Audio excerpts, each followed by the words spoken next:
Let's pause and go back for a few minutes. There.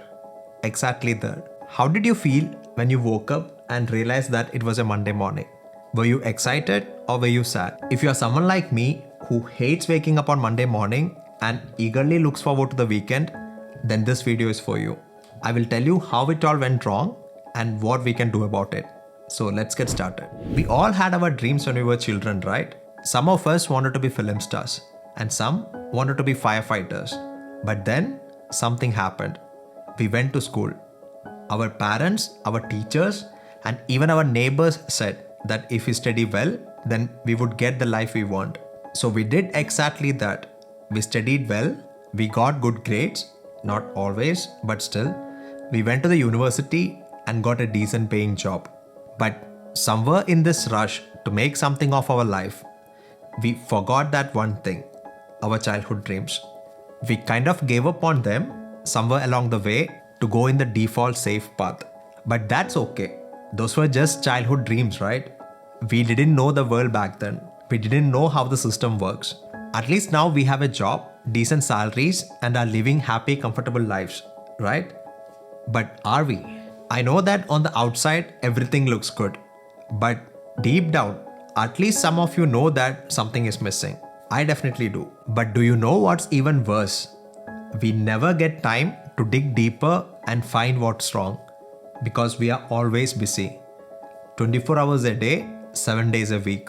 We can't stop or take a break. We are in a competition where no one wins. Welcome to the rat race. What exactly is the rat race? For me, it's when we work too hard and to be like everyone else, even if it doesn't make us happy. We feel like we are running fast, but not getting anywhere that we want to be. It's like following a set rulebook to be successful without knowing if it matches with our definition of success. But then the strange thing is that following such a fixed rulebook is also kind of a relief. We look around and we see hundreds, thousands, or even millions of people running the same race as us. And then we suddenly feel safe.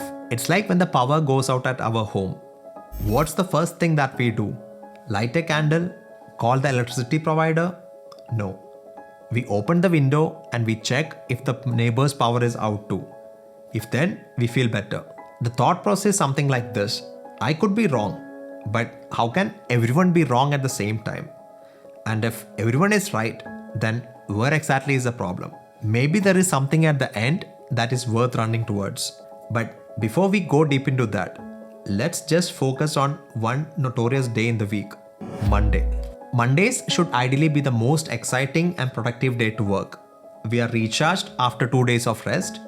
We have spent quality time with our family and friends. Ideally, we should feel excited like a chimpanzee looking at his favorite brand of bananas. But still, we collectively hate Mondays. Have you ever thought why? Because after a weekend, we are back in office to build a life that we never really dreamed of in the first place. Most of us work for someone else, helping them build their dreams and make money. But do we get that same value in return? No.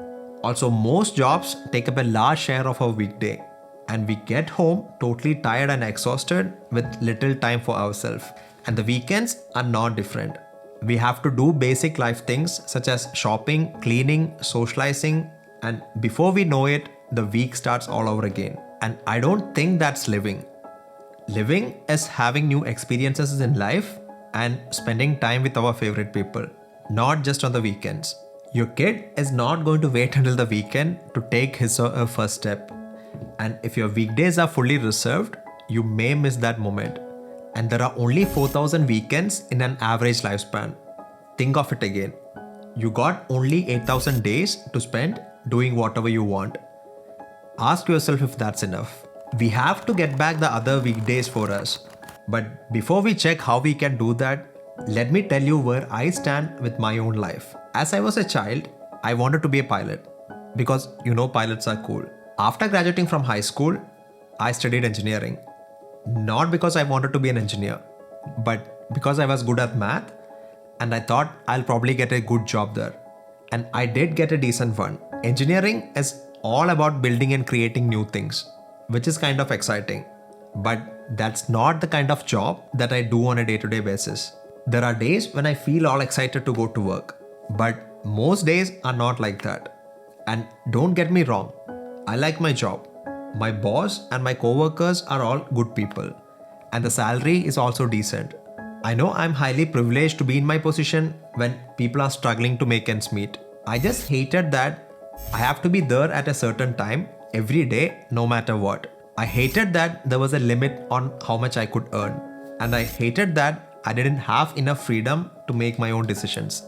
I know this is a first world problem, but it's a real problem for me. I'm just a rat running the exact same race, just that I took some time to think about this and make a YouTube video.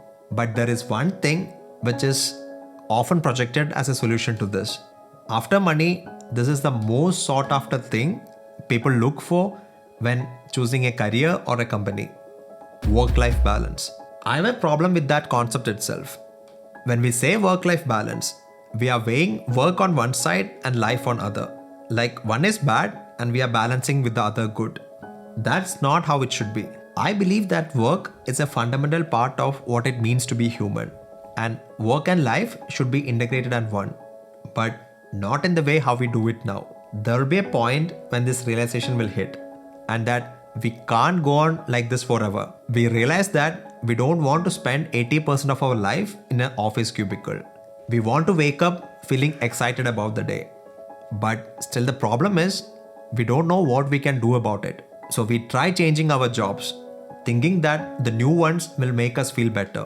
We buy faster cars, we build bigger homes, hoping that that will give our life a purpose. But the hard truth is, we can't leave this race with traditional methods. There is a reason why normal people doesn't escape the rat race.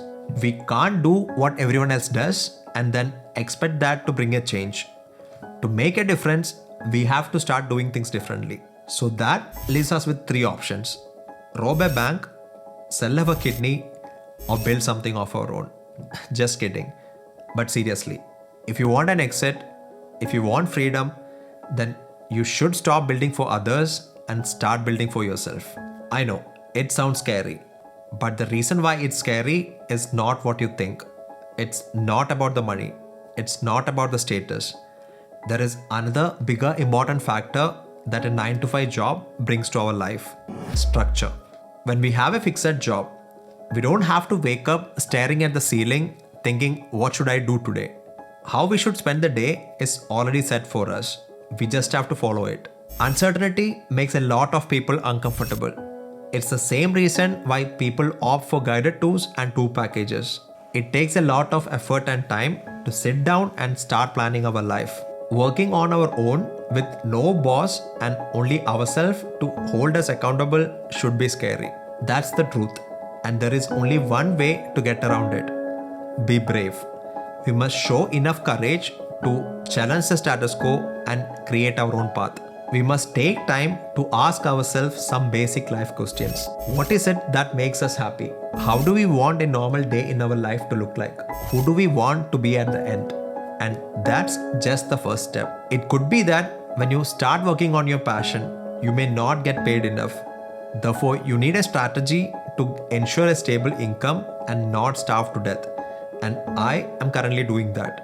I'll soon make a video about my plan and how I am going about it. So stay tuned to the channel if you want some inspiration. But one thing I can guarantee is that it will be a rough ride. It is not going to be all sunshine and rainbows in the beginning. There will be a lot of boring tasks that we will have to do. And the more we learn, the more we realize that we don't know much. And there will be a period when we have to manage both our 9 to 5 and our business parallelly. Time will be against us, and the desire to give up will be high. How do we keep moving forward then? By focusing on the present. By putting all our energy on the next task. By taking one step at a time. And then doing that again and again. And as you travel more on this path, you will get more and more disconnected from the rat race. The hard truth is, most are still going to remain in the rat race. For them, the pain of jumping into uncertainty is much bigger than the discomfort of staying in the current routine. And I understand that. But you have an option. You can decide what to do next and take the first step out of the rat race. Maybe you will love your new life. Maybe you will feel more comfortable where you were, but you will never know unless you take that first step. Adios.